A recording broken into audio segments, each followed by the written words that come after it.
The Dinner is one of those movies that I have really muddled feelings about. Even now, having watched it several days ago, I'm still unsure about how I really feel about the movie. And I think it's more to do with the people, the characters within the movie, rather than the plot or the filmmaking itself, which is genuinely pretty fine.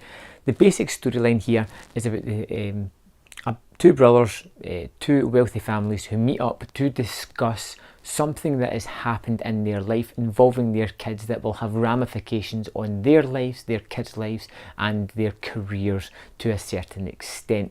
You're never quite told straight away what has happened, but as the story moves forward, you hear about back relationships between the brothers, relationships between the brothers' partners, and how that has evolved over the years and how that has possibly led to some things that have happened within the movie. I'm being a little bit vague here because I don't want to give away the main premise, because I feel that this is a very strong mystery. If you check out the trailer for it, it does have mysterious elements that keeps you guessing as to what is going to happen during the movie.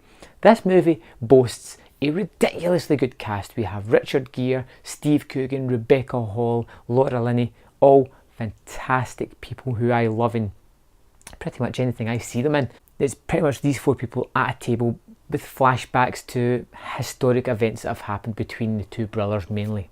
You have Paul and Stan. Paul is Steve Coogan, Stan is Richard Gere. Richard Gere plays a governor, or somebody who is going for a governorship. He is doing a very successful political career.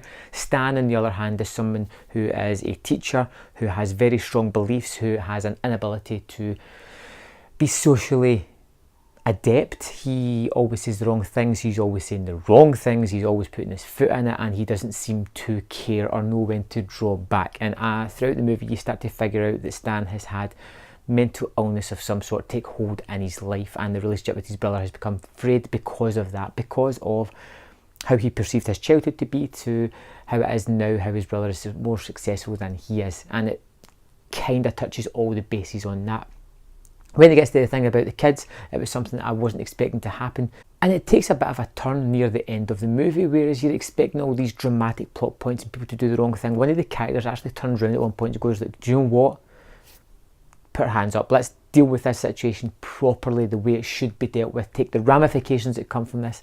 And that felt like such a nice thing to have in the movie, something that just come out of the blue like that. Not some fantastical way to solve this issue, but just, you know what, we've done wrong, let's own up to it and take whatever repercussions there are. But the thing I didn't like about this movie is it feels like these people are so wealthy they can get out of trouble just by throwing money at it, but because they're so privileged they don't have to deal with the real world or those type of ramifications that would come along their way because of their careers, their social standing, their financial background. They can sweep this under the carpet if they want to, which kind of left a bitter taste in my mouth when I was watching the movie.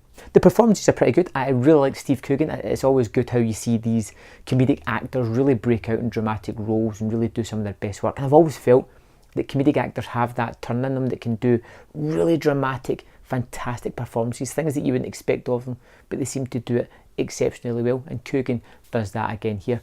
Richard Gere is excellent as the guy you instantly hate because of his political career and his wealth, but he's ultimately the one that has the most level head out of all the people involved here. I enjoyed The Diner. I was always curious about where it was going. I liked the way that it was layered up, because I initially thought it was going to be these four people in a restaurant for the whole movie, but it doesn't. It takes turns away. It flashbacks to several periods throughout their lifetime, showing their interactions and how it builds up this relationship.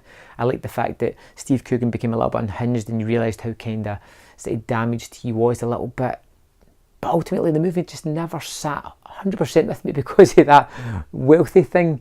It just it just didn't work completely for me. Still, I would recommend The Diner. I think it's good. Check out the trailer for you. If it has you hooked there, you're probably going to find something you enjoy in it. I gave The Dinner 3 out of 5. Well worth checking out. An interesting take on this kind of story. Let me know in the comment box below what you thought of The Dinner, and I'll see you next time on Man vs Film.